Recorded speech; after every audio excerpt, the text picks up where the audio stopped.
Umenichezea mimi kuchezea wewe. Tumechezeana. Mama kufa. Niache. Mama oi. Hivi rafiki yako Roda anamuelewa hivi? Wala sisi hayo mambo hatuna na wala Wanjili pia hayo mambo pia hana. Hamna hajanituma Mapele. Basa mimi naenda. Wewe kazi yako kuna gadanga tu, unadangadanga tu. Haufanyi kazi yote, kazi ya kula tu na kulala basi. Kwa nini unakuwa hivyo lakini? Lakini baba, ona mikono yangu. Hata kulima siwezi. Mimi naweza kula tu hapa. Vipi unajua unanitisha mshikaji wangu wewe? Inabidi kesho Mungu akipenda tuamke salama twende, lakini hatutoenda na defender. Okay, tutatumia basi. Umbea gani huo ambao unauzungumzia hapa?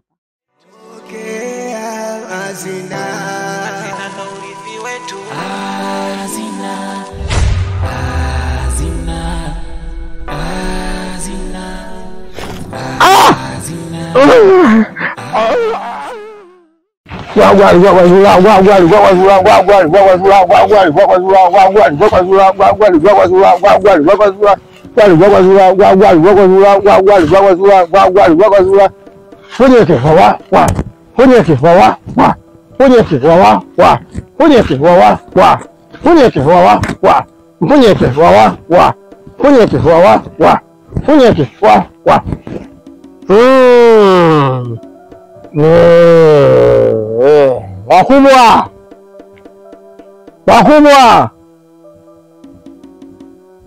nimekuja kufuata nguvu. Niombe mlipokee kwa mikono yenu miwili. Mimi ndio mwenye macho marefu na mwenye macho mepesi. Mimi ndio mnaona zaidi yetu sisi. Nimekuja kuchukua nguvu zaidi ya maradufu. Nikabizini. Kuna msumbufu anatusumbua. Huyo na nimuondoe nichukue falme wangu katika kijiji cha Mwaru. Ndio wakubwa. Nipe.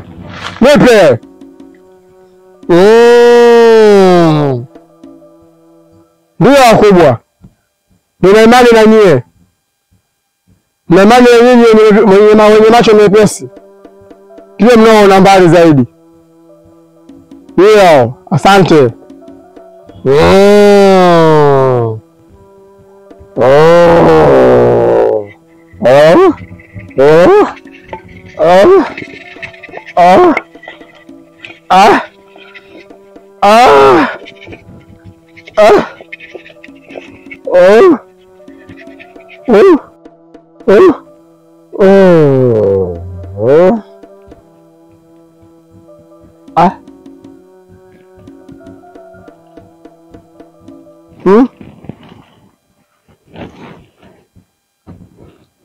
Napenda kuingilia kazi za watu, si ndio?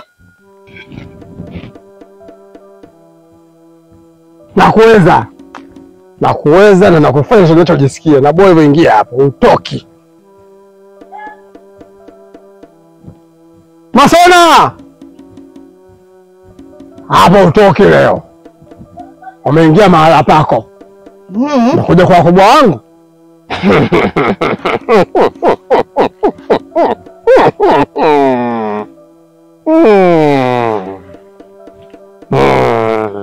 Nakuchezea ninavyotaka leo. Nipe mzigo.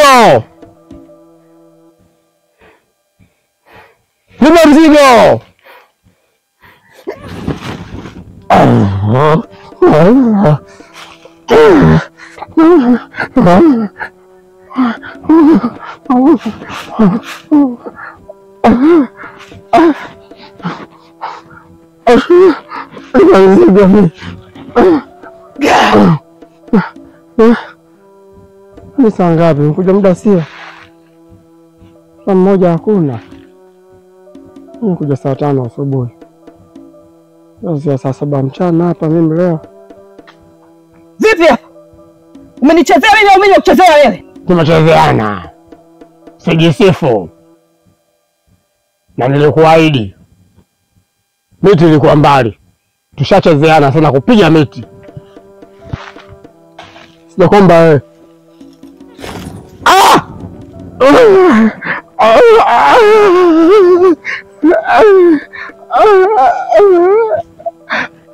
Umeenda wapi wewe?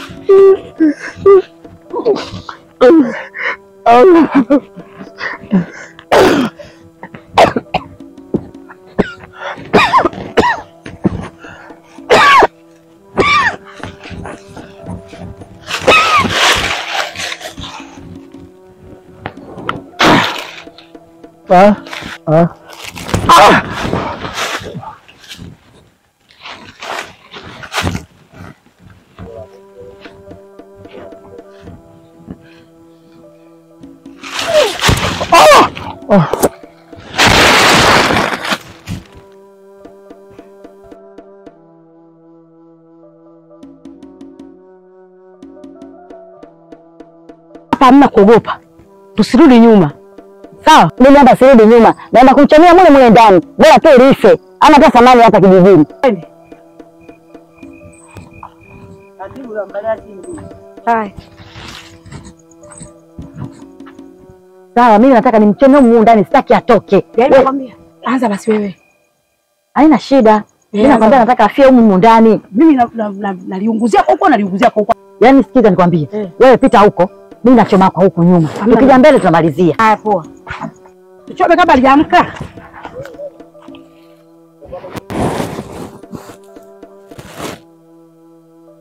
Pita na kule. Zunguka kule sasa. Choma lisitoke huko ndani.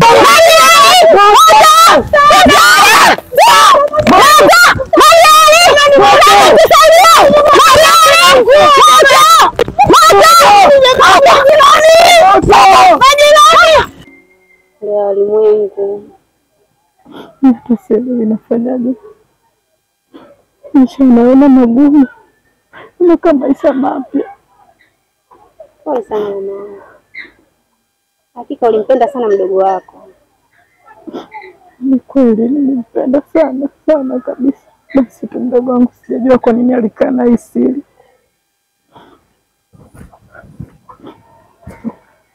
Mbaya zaidi kama hivi. Nilikuwa kila kitu namshirikisha yeye.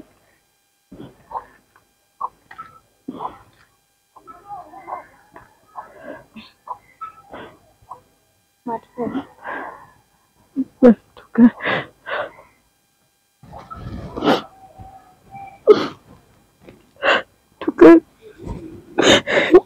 Shukuru kwa upendo wako mwanangu, mama kuja. Pole sana mama. Asante. Kama unavyoniona mdogo wangu ndo kashaniacha. Pole pia Tupele. Asante tukae. Mimi vile nimesikia kilichotokea.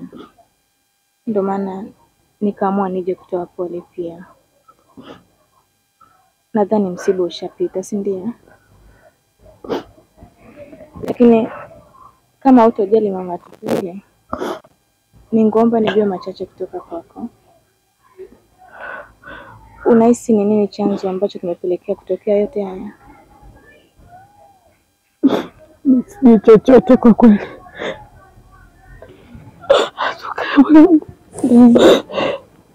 Umepatana kuja kunifali. Ninashindwa. Nikuja mama. Naelewa kilichokupata Matupele. Pole kwa jambo zito lililotokea. Asante. Lakini nashindwa kwa sababu sielewi nitafanya nini mimi.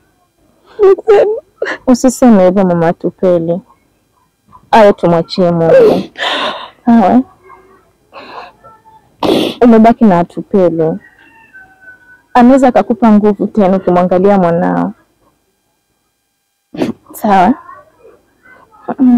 Niliposikia tu nimeamua kuja kutoa pole zangu kwenu. Asante mwanangu, una moyo wa lakini mimi nashindwa kwa sababu yetu. Mdogo wangu nilimpenda sana, hapo sikuelewa kama mdogo wangu alikuwa na siri kubwa kama hii. Basi. Atupele pole pia. Asante tukae. Lakini mimi nilikuwa naomba niwaulize maswali machache kama hamtojali. Tunafahamu kwamba msiba unampata kila mtu. Najua uchungu uliokuwa nao kumpoteza ndugu yako. Naweza kusema uchungu unao wewe zaidi yangu mimi. Labda unaweza kaniambia kuna chochote ambacho ulikuwa unakijua, labda ukiachana mambo ambayo leo zagaa mtaani kwa mdogo wako? Hapana, tukae, sijui chochote mwanangu. Sijui mpaka dakika hii. Hakuna mtu labda tuweze kusema kwamba ambaye mlikuwa labda mnagombana naye, ambaye mngeweza kuhisi kwamba huyu ndo alosababisha labda kwenda kuchoma ile nyumba mpaka imefikia kifo cha mdogo wako kwa wakati huo? Yaani sielewi chochote, na hapa nilipo ninajiuliza. Kwa tukio lilotokea ni tukio kubwa sana, mpaka wanakijiji wamefanya maamuzi ya kuchoma nyumba ya mdogo wangu, na mdogo wangu akiwepo ndani. Sijui mpaka sasa serikali inafikiria nini kwa hilo. Ndio ninajiuliza. Usinione nalia na mengi. Tukio la kuchoma nyumba limetokea muda gani ambao wewe labda usingeweza kwenda kusaidia? Mara mwisho Wanjili hakuwahi kufika hapa? Hakuwahi kufika, lakini tukio la moto nimelisikia limetokea usiku. Pole sana mama. Asante. Atupele. Unaweza labda unayo machache ya kuongezea tofauti na mama alivyozungumza? Chochote ambacho tunaweza kuwa unajua labda kuhusu hapa kijijini kulingana na tukio la mamako mdogo? Hapana.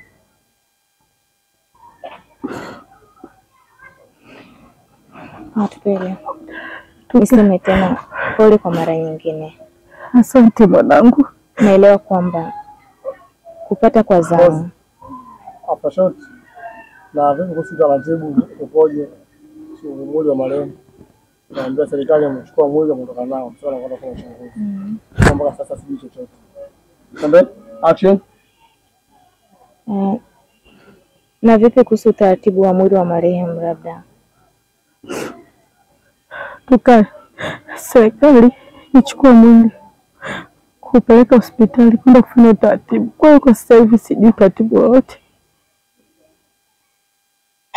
Mimi naweza kuambia tu hivi, mkono wa serikali upo, kwa mkono wa sheria utafuata njia zake ambazo wanaweza kufanya, na ili inaweza likawa labda ndio mwisho, kwa sababu mara nyingi vijijini huku watu hawatambui kama kuna sheria kulingana na taratibu ambazo zinaendelea.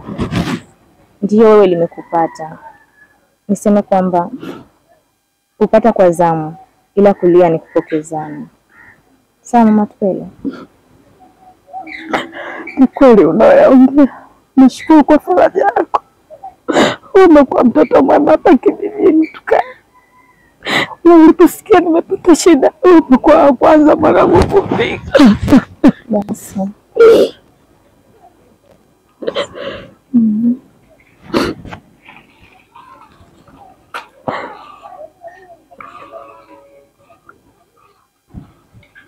Ngoja nikakuletea maji.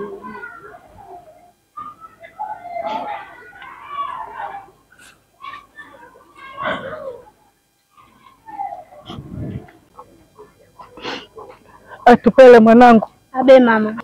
Sielewi mimi. Ninafanya nini mimi? Mama, usiwe na huzuni na wala usilie. Haya ndo maisha. ni kweli, lakini sikuwahi kujua mama yako mdogo kwa nini alichagua kazi hapa kijijini.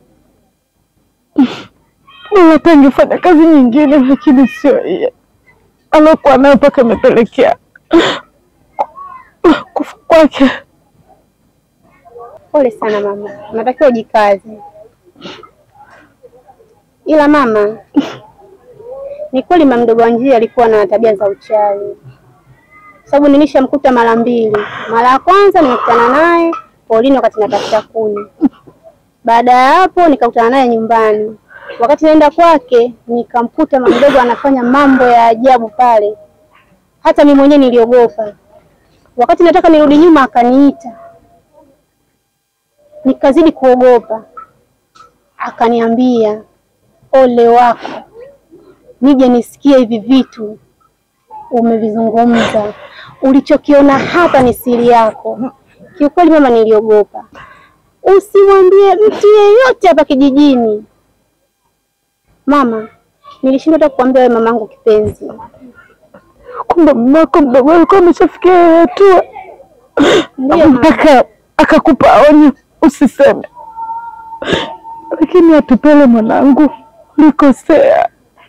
Ungeniambia mimi mama yako, huenda ningetoa ushauri kwa mdogo wangu, ningemsaidia na singepata matatizo kama haya. Ni kweli mama unalolisema, lakini niliogopa kwa lile onyo kali alilonipa. Inawezekana mimi ningeondoka duniani kabla yake. Ndio mamangu sikuweza kukwambia, nilijua tu kwamba unaweza ukamwambia. Atupele mwanangu, kumbe wewe sio mtu mzuri. Mtu mbaya sana. Atupele, kukupenda kwangu kote huko, kumbe unakuwa na siri kubwa kama hiyo mwanangu. Mama mdogo alinikataza kuongea, aliniambia nisimwambie mtu yeyote. Endapo nitakapomwambia mtu yeyote hapa kijijini atanionyesha. Kwa mimi niliogopa hata kukwambia wewe mama yangu kipenzi. Atupele,